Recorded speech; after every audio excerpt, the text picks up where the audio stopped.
Again, alright mga minamahal, Alicia nyo, nagbabalik muli para sa ating panibagong video. So, pasensyaan nyo na kung ganito yung boses natin. Gawa nga nang umuwi tayo dito sa ating hometown para asikasuhin yung,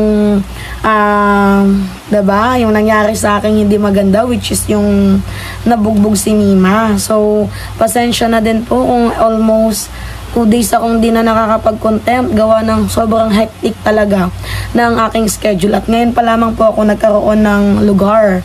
Diba? Pero baka bukas, pabalik na din si Mima Alicia ninyo ng Manila. Madami nang naghanap sa akin ng update. So ngayon, ano nga ba yung update? Yung content natin. Speaking of bugbog, abay nabubugbog na din ngayon.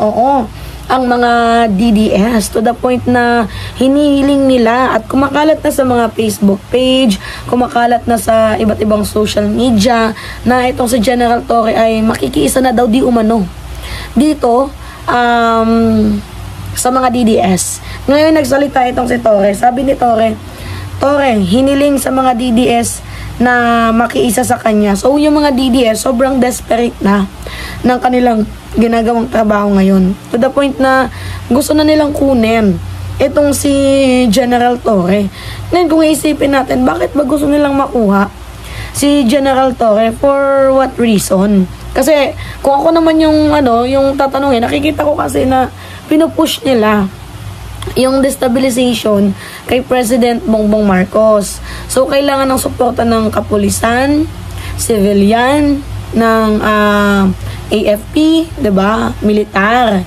Alam naman natin na itong si General Torre is very professional. Maganda yung track record niya, sobrang linis. Well-respected person, both uniformed personnel and civilians. And yung kanyang duty talaga is by the Constitution. Hindi sa personality ng politika. So, medyo kailangan nila ng tulong ni General Torre. Kung kahit ang gustong mangyari ng mga DDS, bumaliktad sa admin itong si General Torre. Gusto nilang gawin ng simbolo ng kanilang pinaglalaban itong si General Torre laban kay PBBM, 'di ba? Ito yung mo, pero ngayon nandito na siya. 'Di ba? Gusto nilang hilain yung political narrative ni General Torre papunta sa mga Duterte. Kung ako yung dito nasa posisyon, kung titingnan natin, hindi to yung tinatawag na unity. Recruitment na to. And this is a sobrang desperadong hakbang, 'di ba? Para mapatalsik lamang nila si President Bongbong Marcos, abay gagamitin nila etong si General Torre. Bakit? Hindi ba kayo credible?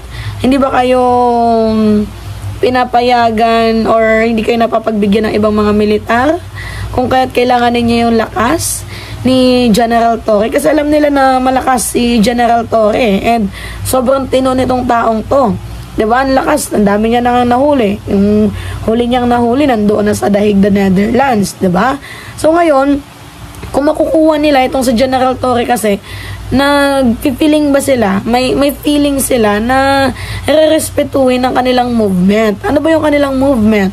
Yung ipabagsak si PBBM, dahil kailangan nila ng military credibility. So kapag yung isang retired general sumama sa kanila, nagkakaroon sila ng ilusyon na may strength ang kanilang grupo. Pero ang problema, hindi ito ginamit kasi ni General Torre. And hindi naman papasok si General Torre sa isang destabilisasyon, factionism, or any political drama. Ang loyalty ni General Torre ay para sa bayan. And naghanap sila ng mukha na hindi kurakot, hindi kurap. Kaya nga diba galit na galit ang iba kay General Torre kasi yung 80 billion tungkol dito sa 8 million ba o 80 billion, diba? Yung sa mga barel, kinall out ni General Torre. Kaya medyo may hidwaan sila ni Remulla, diba? So naghanap sila ng mukha na hindi kurakot. Kasi kung sila lang, diba? Madami nilang baho. So kapag si Torre ang sumama, nagiging front si Torre ng isang taong malinis. So ngayon, magagamit nila to para makita nila na sobrang linaw ng kanilang advocacy. And kung sakaling bumaliktad naman hypothetically lang, kung sakaling bumaliktad si General Torre, ano ba yung mangyayari? So, magkakaroon ng illusion of legitimacy ang mga DDS movement. Kasi magsisimula silang sasabihin nila, ay, credible kami. Kasi tingnan nyo itong si Torre. Diba? Nandito na sa amin. Nakuha na nila. So, magagamit nila. Pangalawa, sa General Torre as a tool sa kanilang mga propaganda. Gagawin nilang muka sa General Torre sa anti-administration motives, narratives nila. Diba? And pangatlo, syempre, magkakaroon ng panic effect dito nga po sa publiko. Kasi kapag may general na bumaliktad, hindi maiwasang may mga sasakay na mga marites, vloggers, trolls, partisan, at ibang mga grupo. Pero tanda natin mga minamahal, lahat ng yan is hypothetically, ano lang yan kung sakali lang. Nag-i-illusion lang yung mga DDS. And hindi yan yung tunay na lakas, hindi yan yung tunay na support. At higit sa lahat, hindi din naman yan papatulan ni General Torre. So, bakit hindi ba magawa ni General Torre na umalis sa ating admin? Unang-una, he is a constitutional first order. He is a constitution first order. Diba? Dapat loyalty to the law, loyalty to the republic, not loyal to Marcos, not loyal to Duterte, or any political family. And pangalawa, he is a very professional person. Not a political puppet. Si Torre hindi troll.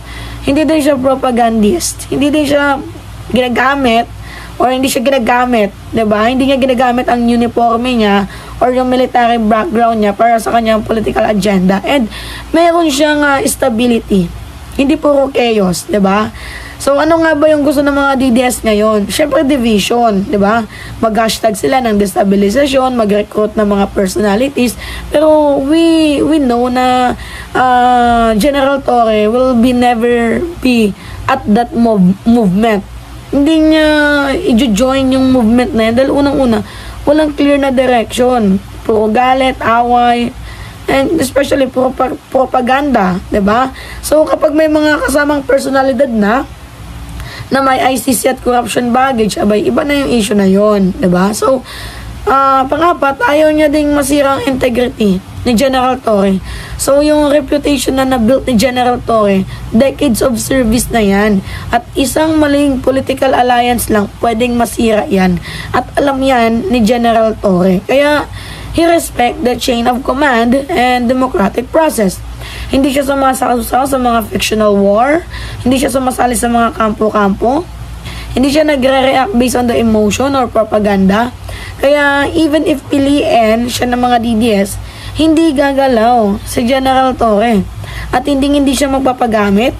Hindi yan lalaban sa ating gobyerno nang wala namang basihan. So, ano nga bang tunay na kailangan ng mga DDS? Actually, hindi naman si General Torre yung kailangan nila Ang kailangan nila yung credibility. Yan yung kailangan ninyo. Kailangan ninyo ng moral high standing. Diba? Kailangan nyo ng respeto. At ito ang problema kasi hindi nila magawa yon. Kaya ginagawa nila si General Torre, yung gusto nilang maging front. Dahil pag yan pumayag, magiging political pawn yan. Diba? So, hindi siya tatayo sa tabi ng mga taong may kaso sa ICC, may mga corruption scandal, may mga political vendettas, at puro drama. At alam natin yan na hindi yan magagawa ni General Torre. So, ano nga ba yung conclusion natin today? Yung hiling ng mga DDS, hindi yan mapapabigyan. Yes, may political agendas sila, pero hindi tutuloy sa movement na yan si General Torre kasi hindi niya naman kayang gawin na masira ang kanyang pangalan dahil lang sa isang maling gawain. At hindi siya papasok sa divisiveness or political destabilization kasi yung narrative ni General Torre is kailangan niya na pangalagaan yun, yung kanyang hinahawakang reputation, diba? Alright, mga minamahal. Anyway, pahingi lang ako ng comments, likes, and share. And also, don't forget to click the subscribe and always hit notification bell for more update. Maraming salamat at ingat, mga kababayan.